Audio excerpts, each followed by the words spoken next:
Hello everyone, welcome to the Energy Source webinar. The Energy Source is a child development center based in Kuala Lumpur, offering early intervention program, assessment and therapy services, day nursery and preschool. This is a pre-recorded webinar. Please sit back, relax, and we hope you enjoy the session. So we're going to talk about getting to the root cause of your child's sensory behavior and learning challenges. I'm Kara Rice. I'm an occupational therapist. All right, so basically the overall thing that we're talking about today is purposeful movement, not just any movement, but purposeful movement combined with the proper sensory stimulation and how it will help develop the brain from the bottom up. Our objectives today, I'm going to help to educate you on how to improve your child's learning and behavior with this bottom-up approach that improves symptoms permanently rather than just for a short term.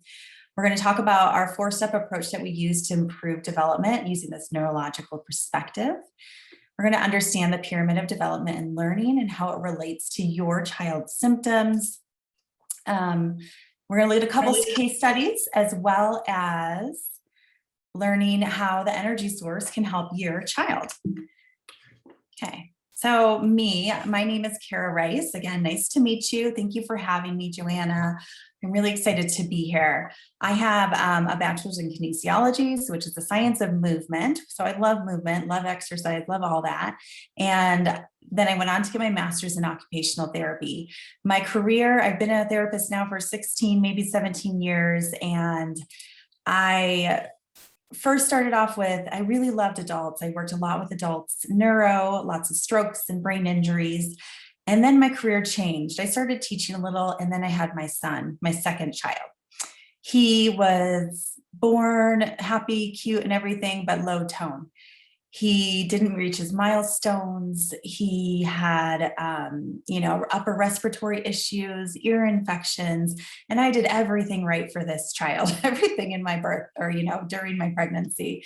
So even with my therapy background, I didn't know exactly what to do. And I had all the therapists come in right away. 6 months, he started with therapy, all of the therapies. And he went through that whole early intervention. At least we have that in the US for the first 3 years. And at that point, I was surprised because he really didn't make huge gains. I mean, he made some developmental gains, but nothing like I expected him to be on a typical track at that point because there was nothing wrong with him in his health. And that's when, so the first basically 4 years of his life, we did this traditional medical model, PT/OT speech, all the doctors, neurologists, top people in their profession, and we really didn't get very far. After that, I switched gears, stopped working, and started studying, started researching everything I could to find out how I could help my child. And we took a neurological approach from there on out. And I studied a bunch of all these people down here that not only do things with primitive reflexes, which is the majority of what we'll talk about today, but also brain balance. But also all of these approaches are a bottom-up approach, which is basically building the foundation of the brain. And once I started doing that, my son started flourishing, started gaining motor skills, gaining speech, sleeping better, behaving better, having decreased sensitivities. All of the things just were getting better and quickly. And I thought, wow, why don't people know about this? Why isn't therapy doing this? And that's when I created a company. Brain Connects Therapy was created because I wanted to reach as many people as possible to say, this is what we really should be doing with all these kids that have developmental delays that we don't know exactly what's wrong. There's nothing, really wrong with their brain. There's nothing really wrong with their body. It's not genetic. So what else can we do? We can improve the brain through these approaches. Sorry. So traditionally, this traditional medical model, like I talked about, is when we have a child that struggles in infancy or toddlerhood, like I did, we can get earlier intervention, at least here in the US. And sometimes they're even diagnosing kids super early at this point. But typically the traditional approach is a top-down approach, and we're going to identify what that means. But things like ABA, applied behavioral analysis, medications, if your child maybe has some behavior troubles, and even developmental schools where they'll put kids in schools super early to give them lots of therapies, even start to teach them some things. And all these things are starting from the cortical level or trying to change the brain from the top down. In school, if the child's struggling, schools will typically support the child, but they won't really tell them that the child needs to go outside and get even more help.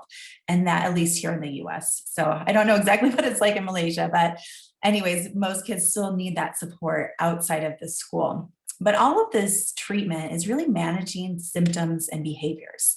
Things like sensory diets, they're awesome and they're great and they help in the short term, but they don't actually change the brain to help in the long term, which of course, as a parent, you guys are parents. I was a parent to a child with special needs. Of course, that's what we want. We want them to heal as much as possible and be at their optimal function. So these treatment models, they're not really meant to heal. They're really not geared towards that, at least not what I was taught in occupational therapy. It was always just to manage and to compensate and to, get new skills if they can. But many of these approaches are really helpful in the short term, but not as much in the long term. This is the top-down approach. So basically work on the problem without looking at the root cause. So your child comes in and says, he can't sit still. What would be the first approach? In a top-down approach, they might say, well, let's put some heavy vests on them. They need a lot of pressure. They need a lot of that type of stimulation, proprioception, or being squished, or big hugs to help them feel their body better. But that's working from the symptom rather than going, wait, why can't he sit still? Like, what's going on? Why can't he feel his body or her? And that's when we get into the bottom-up approach. And this is this neurological approach to treatment. So this bottom-up approach is finding the root cause. So instead of looking at the symptoms, like the symptoms are great and they help us find the source of the root cause. And they help us see if we're getting better and if it's improving, but they're not where we start. We don't start with the symptom. We say, why can't they sit still? What's going on with their neurological symptoms and their brain to cause them to not feel their body or to cause them to need a weighted vest? And we find that root cause and we start there. And that's that foundation of the brain. So neuroplasticity in general, it means that the brain is plastic. It means that anybody can change their brain at any age. So even us adults, we can change our brain with specific movements to help us have better memory, better organization, to stave off dementia. We can do all these things to our brain. So we can do the same things to kids' brains, and even better because they're still growing. So we use these movement-based treatments to replicate basically what the child did during infancy and beyond. Because as I go on with my talk, you'll see something went on during infancy or toddlerhood, or could even be during in utero, where connections just didn't happen in the brain, or it got disorganized in some way, is what research is showing. And we help to reorganize the brain and rewire, build those new connections by redoing all of these movements, replicating what the infant should have had during their normal, growth period. So with bottom-up approach, this neurological treatment, frequency, intensity, and duration is key. And that is anything for neuroplasticity. So frequency means we need to be seeing that child. Really we do these movements and stimulations daily, because if you think we're trying to replicate what a baby did, they moved around, they experienced their environment all day long. They're on their belly, they're on their back, and then maybe they go out somewhere and then they come back and they're in a bouncy, and they're doing all these different movements all the time. And that's what we're trying to get to. So lots of frequency. We want some intensity after that. And that's when we add in sensory stimulation, and we're going to talk about that. And then duration. So it can take, usually if people are doing good frequency of this type of movement, you're going to see some positive changes within a month.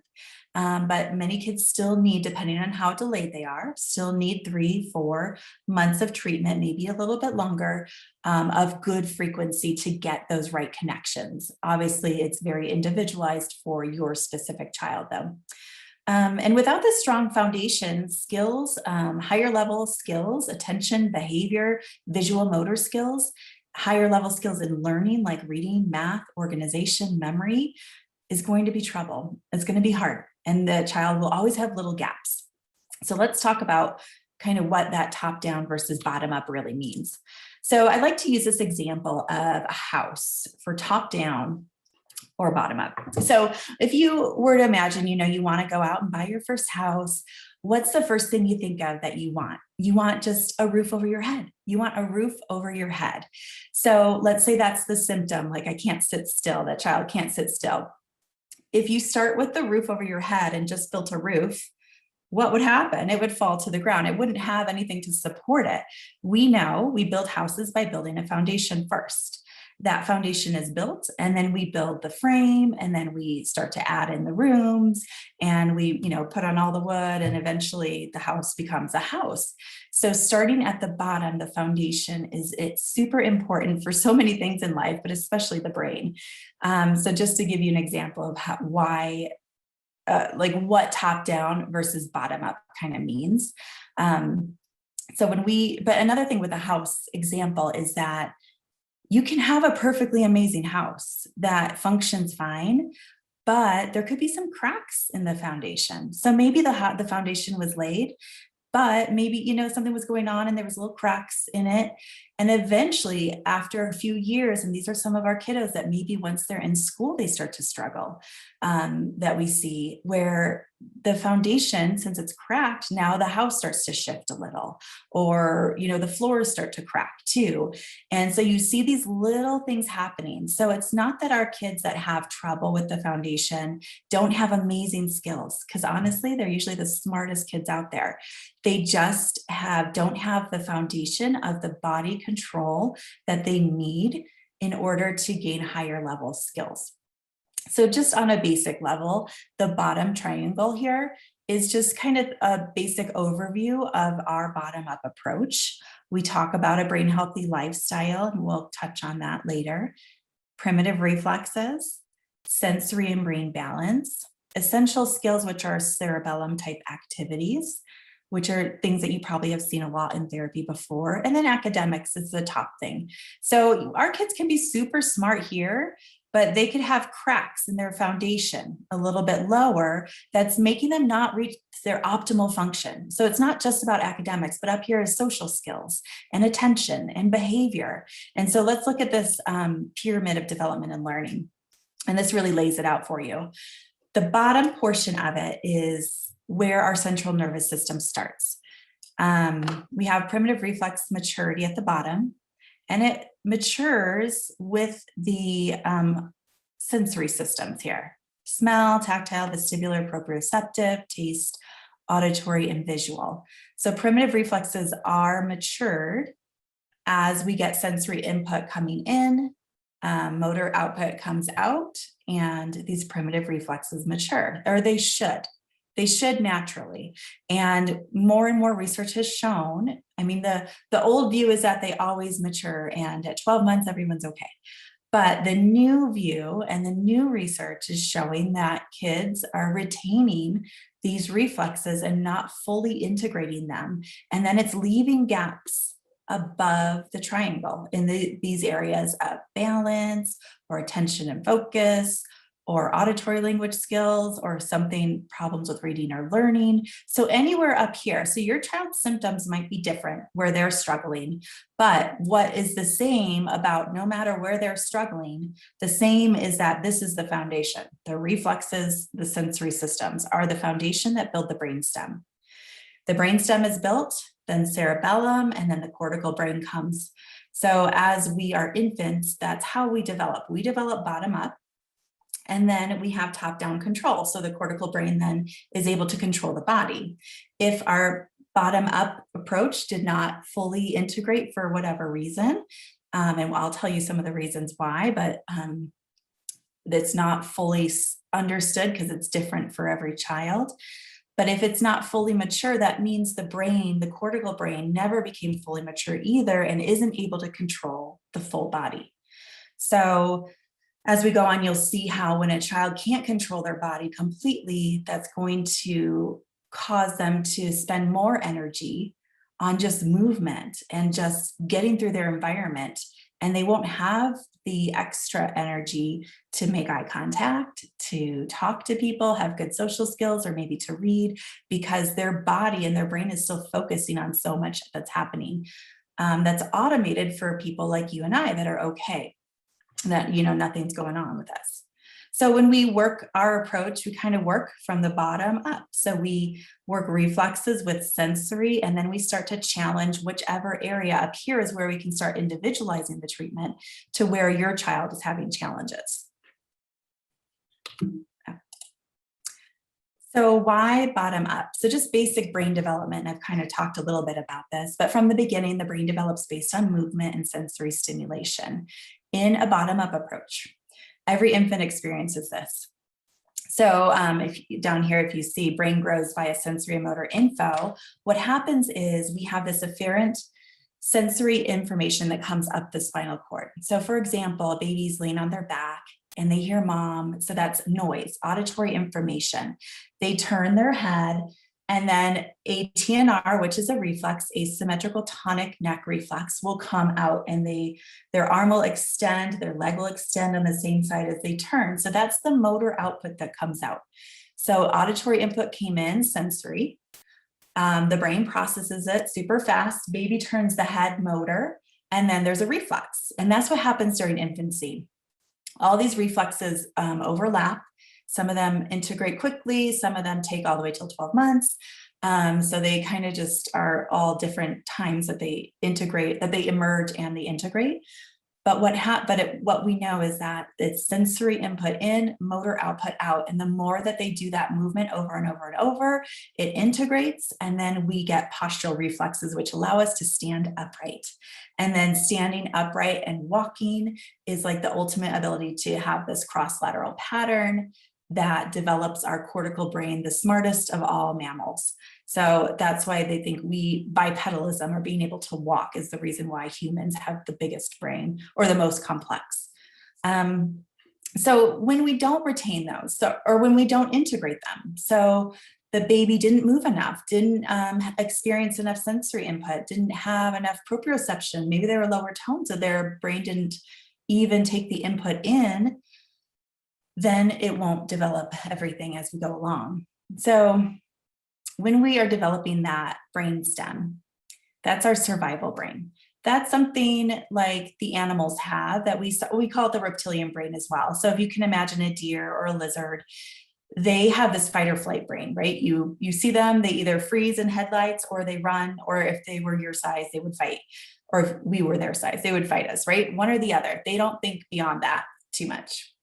But we all have that too. So we have that same area, and it's in our brainstem, which is where the primitive reflexes are also housed. So after that develops, then it lays the foundation for our cortical brain, like we said, the thinking brain. But if we have that immature brainstem, then we are going to be stuck in fight or flight a little bit more. And that's when we see our kids that are hypersensitive, that are hyposensitive, that are scared of noises, that are scared of people, that can't sleep, that have poor digestion, that there's just so many things that happen when we're in that fight or flight zone, and they have chronic stress, which, as you know, as adults, probably chronic stress can really be bad for your health, like having this constant stressful state in your body. So being in that fight or flight state is not good for our kids' bodies, and we need to get them out of that so that they can start developing the rest of their brain. And then also just a brain balance between the hemispheres is needed for learning and behavior. So we're going to talk about how the brain can be in balance, where the right side of the brain is stronger than the left, or vice versa. And when that happens, this is an interesting study or research they've done on IQ tests. So they have IQ tests that test kind of EQ, which is emotional quotient, which is more right brain, and then the IQ, intelligence quotient, which is more the left brain. And even if both of those were above average, so super smart person, if they were 13 points difference or more, then those children had a learning disability, like they had trouble in school because their brain wasn't balanced enough, even though both hemispheres alone were super smart. So it's just interesting to note. So a brain disconnected from the body. Here, maybe, sorry about that. I kind of want to get this out of the way. Okay, brain disconnected from the body.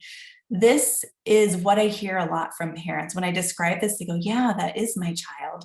So it was coined, this kind of term is called functional disconnection. It was coined by Dr. Robert Melillo. It's basically a lack of connection, communication, and or integration between the networks on either side of the brain, so right and left. A functional disconnection is when the brain and the body are healthy. So nothing is wrong. If you did an MRI on your child, their brain would look fine. If you did, a doctor looked at their body's pretty healthy. But so what's going on? Like, why can't they learn? Why can't they sit still? Why can't they attend? It's because they have disorganization in the brain that results in random symptoms and challenges that are different for each child. And it really just depends on how your child grew up and, their experiences with the world, what kind of stimulation they got to what symptoms they have. So typically we see that one side is advanced or too strong, while the other is underdeveloped or weak, creating this developmental imbalance. So like I said, these kids typically, when they have one hemisphere a little bit stronger than the other, they are so smart. So don't feel like your child is not smart. They are amazingly smart, but they just have such a weakness in the other hemisphere that hemisphere isn't able to balance it out. And the brain controls everything. So everything from every single system in the body. So you're going to see more infections and illness with a certain brain hemisphere weakness, more food sensitivity with a certain hemisphere weakness, more allergies. You're going to see mood being affected, motor skills being affected. Every single thing in the body can be affected by an imbalance in the brain. So cause of these types of things, of having retained reflexes or having a disconnected brain or disconnected or hemispheric weakness, I guess not a disconnected brain, is environment and lifestyle factors. So again, researchers have not pinpointed any specific factors. Things like toxins, things like poor nutritious foods, a baby not moving enough during infancy, or maybe not being on their belly enough, or they have low tone, that's another reason, like lots of these reasons. So it doesn't matter what the reason was exactly. What matters is we can change it. And what matters is we can go back and relive those experiences for your child with enough intensity, frequency, and duration so that we can create those connections again. So treatment of this type of style can result in significant changes in the brain by strengthening the weaker hemisphere and balancing the brain. And the primitive reflexes that come before this kind of piece help to balance the brain as well and build that foundation. So just one research study showed that children with ADHD and autism had disorganization in the brain, like we're saying, and they discovered that there's hubs of neural networks that demonstrated this disorganization, but it was unique to every child. So the researchers didn't know which MRI was what a child with ADHD, didn't know which one was a child with autism. And they could not pick it out. They couldn't figure out which one was which because they just all were disorganized in different areas. And so it just goes to show you that it's not, a label doesn't mean anything. We are looking at, instead of looking at a label of your child, we want to look at why it's happening. And if disorganization in the brain is what's going on, then we need to try to reorganize the brain by starting from that bottom-up approach. So this is our 4-step approach. Again, brain healthy lifestyle. We add in primitive reflexes, which is kind of something you kind of do on your own, but then primitive reflex integration happens, brain hemispheric balance, where we add sensory, cerebellum development, which is kind of activities I'm sure you've been doing with some of your therapists already. So let's take a look at this pyramid just one more time. So this is how we start our foundation, reflexes and sensory. And then we start to add in all the cerebellum input. And then of course, if your child is doing reading or having trouble with any type of learning, they can start doing that type of treatment. So that's another good example of a top-down approach, is like kids with dyslexia or learning challenges. The top-down is going to be, let's start here. Let's help you with reading intervention. But really, most of those kids don't have the reflexes matured.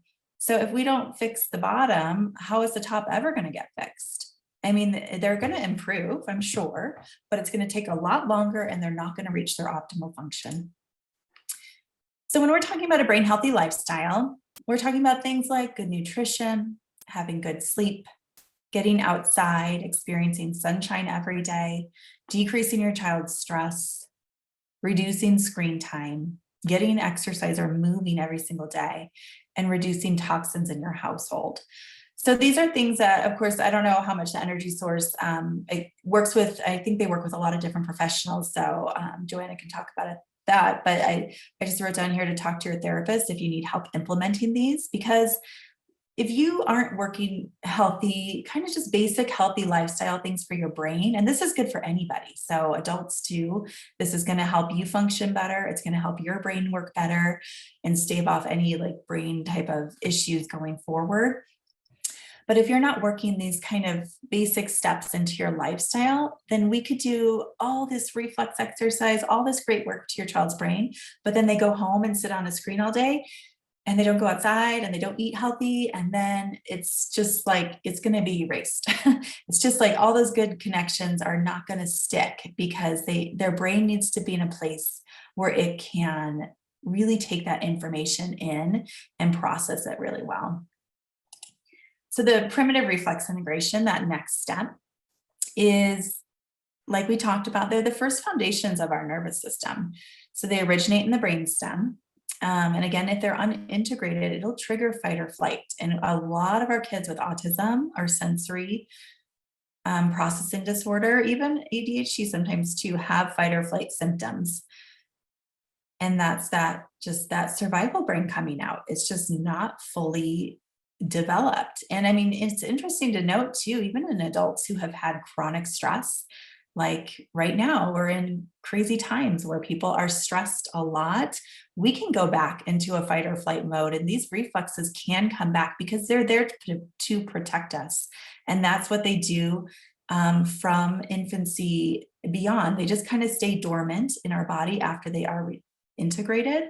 But it's just interesting to note that some adults get into fight or flight later too. So when you are not integrated, our body parts can't move independently. And that's why kids seem disconnected from their brain, and their body seems disconnected.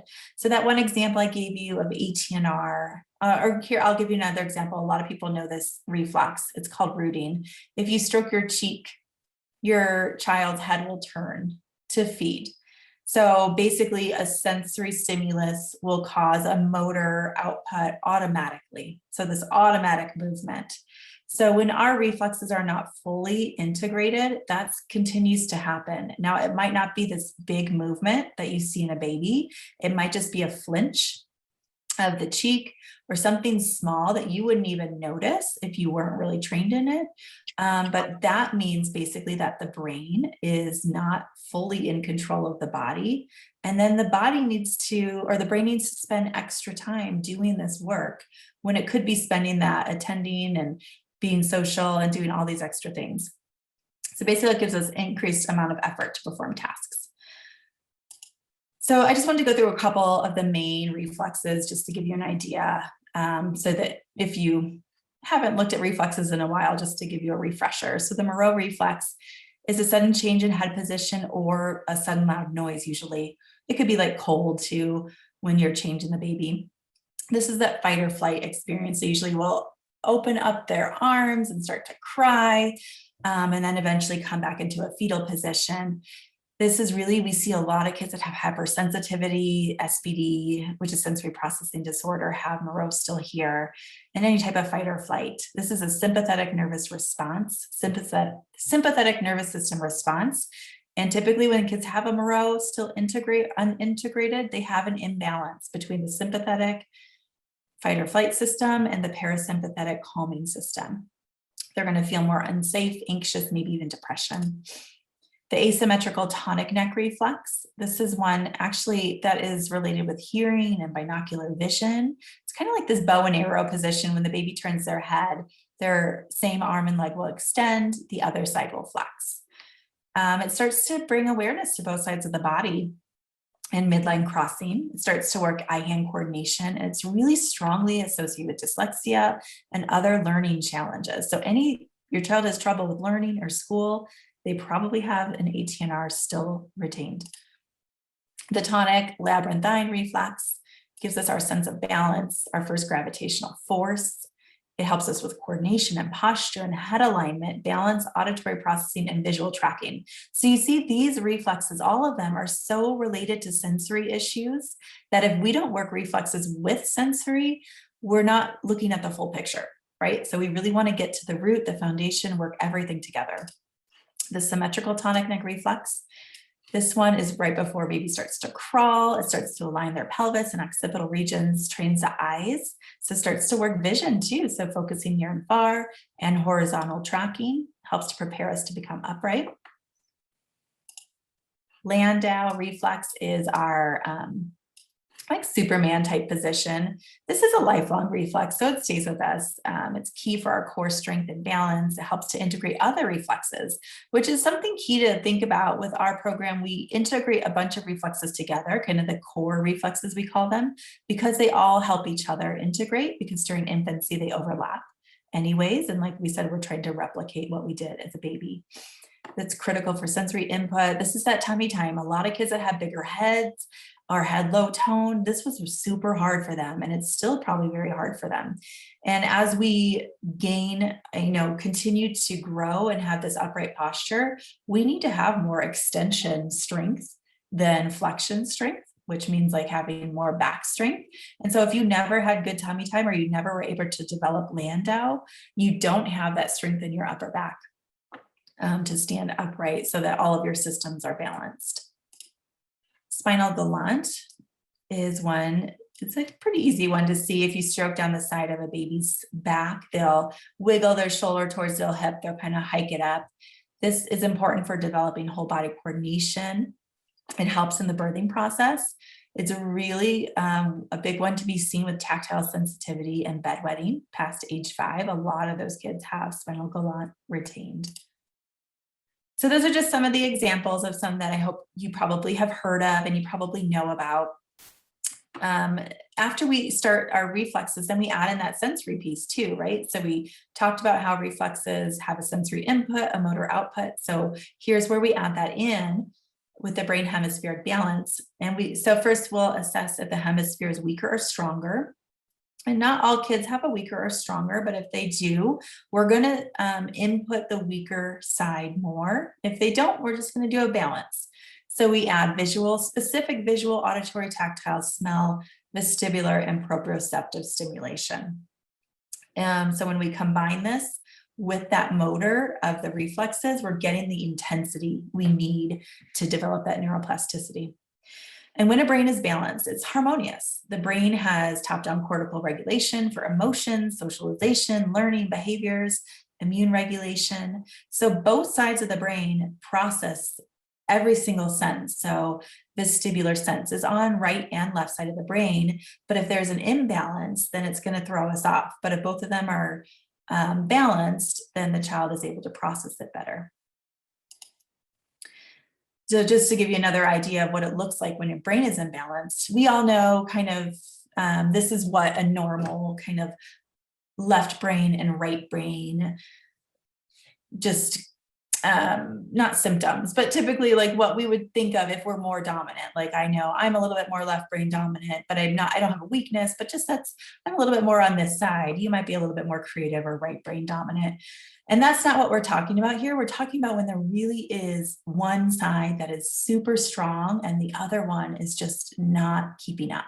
And when that happens, this is kind of there's a lot more symptoms that you might see, but this is some of them. If your child has a left brain weakness or left hemisphere weakness, you're going to see more poor memory, depressed feelings, feeling guilt and shame, even when they're not wrong, difficulty with lower frequency sounds, difficulty with reading comprehension, usually a very slow reader, more typical of dyslexia, tends to be clingy in relationships, gets sick easy, weaker immune system, because again, the brain controls everything, poor at math and numbers, seeking behavior, goal-directed behavior, and more emotional.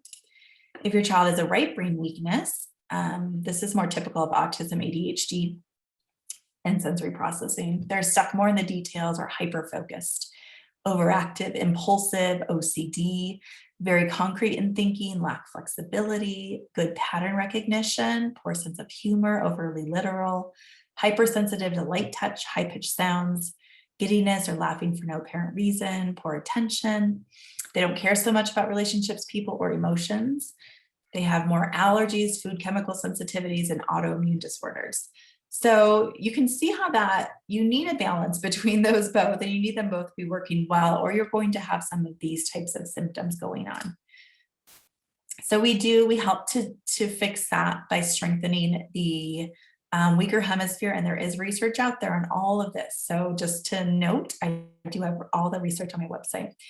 And then we kind of finish everything up. So as we go up the pyramid, next is the cerebellum development, which is all of kind of your balance, your core stability, your cross-body work, timing and rhythm, and combining visual with it too. So this is where we reach the higher levels in the developmental pyramid. So in functional development, we have reflexes, then postural stability, then we develop our dominance and our gross motor strength, and then we develop our vestibular system and then the visual system. So everything kind of goes at its own place, and we try to replicate that. So the movements that we do during cerebellum development are shown through research to increase connections between the right and left hemispheres and improve learning, memory, organization, other cognitive functions. So the cerebellum is pretty amazing, and it grows all the way through adolescence. So it's an important area of the brain to really work on.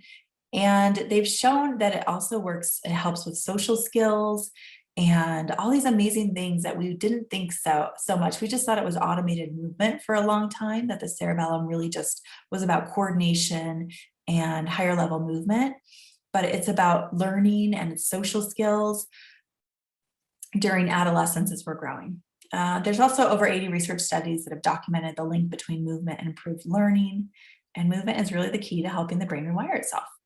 But not just any movement, these specific foundational movements. So it's not just like going outside and running around, because that's great. I mean, if your child had that experience, but we also have to do some of these if your child is delayed and lacking in that area. So in summary, underdevelopment, disconnection, imbalance. We really start with any of those. We start with a brain healthy lifestyle just to make sure that we have an optimal environment to create change. And then we add our primitive reflexes, if they're still present, which the team at the Energy Source knows how to check them all. This is going to help the body move fluidly and start to process sensory information. We add in the sensory piece as well for that brain hemispheric balance. Purposeful movement then after that connects and kind of refines those pathways that we start to create. And without all of this strong neurological foundation, your child, although they could be super smart and still function okay in class and do all these things, there's just going to be some issues, like little gaps in development that will make them not, function optimally. So the best part is that your child really can achieve their optimal functioning using this approach and with the help of the Energy Source. And they know they have a couple different programs that can help you out with that to get that frequency, intensity, and duration. I just want to go through 3 quick case studies of kiddos that I've worked with using this type of approach. This girl, Laura, these are not the real pictures, but they are the real names. Okay, she was a 6-year-old female. She had dyspraxia, poor coordination, motor planning. She was incontinent, unable to dress independently. And just to note, she did not have a diagnosis. So no diagnosis, unable to balance with her eyes closed, difficulty positioning her body in space, and she was very limited socially. This was 4 weeks after doing this. I was having the clients do it 3 to 5 days a week with their child. She was able to don her shirt, so put on her shirt and shorts independently, able to tell them from front and back. When you have dyspraxia, you don't understand front, back, and everything. So she was able to do that by herself. She became continent in urine. Her social interaction improved, and her language was starting to develop quicker. So that's pretty amazing. 4 weeks. If we really start to help the brain change, we see things happen faster. This second case study was Michael. He, again, was not diagnosed either. So he's just a 5-year-old that had these poor coordination, just underdeveloped motor skills that mom saw was different than other kids, that he also couldn't do things with his hands as well, fine motor skills. He was a very picky eater, and he had poor coordination. After just 4 weeks, again, he was riding a 2-wheel bike. He had never been able to pedal before. He stayed on the lines while cutting and held his pencil with the correct grip. He stopped having meltdowns when he didn't get his way, and he used to have 2 volumes, whisper or shout, and now he's talking in a calm, normal voice, is what mom said. So I just want to note, look at these things. Holding the pencil grip, we did not work on fine motor at all. We didn't work on any type of handwriting, but he gained that skill because we worked from the bottom up to the brain. Because if kids develop naturally in a great, incredible environment, with a typical body and everything's going fine, they develop these skills naturally. And that's what we're replicating to get that to happen. The last quick one here is Mary. She's a 5-year-old female. She had cerebral palsy and an intrauterine stroke, or she has an intrauterine stroke. So she was not using her right upper extremity for, this is not her picture, but she was not using her right upper extremity for any activities. It was just kind of hanging there, kind of like an adult stroke victim. She was incontinent with urine, and she had urgency around water. She had little to no imaginative play and limited social interaction.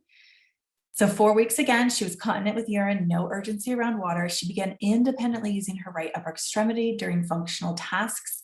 It wasn't like her arm was, fixed or anything, but she just was starting to use it as an assist, and she had never done that before. She had increased imaginative play and improved balance. So love this quote, nothing happens until something moves. Pretty simple. So what can I do, or this is for you guys, what can you do to have similar results with your child? The energy source therapists have been trained in this approach and are giving away these 3 full assessments. And that leads to just our questions here. So do you have any questions? Thank you for joining us. If you would like to know more about our services or would like to book an appointment with one of our specialists, please email us or give us a call at the following information.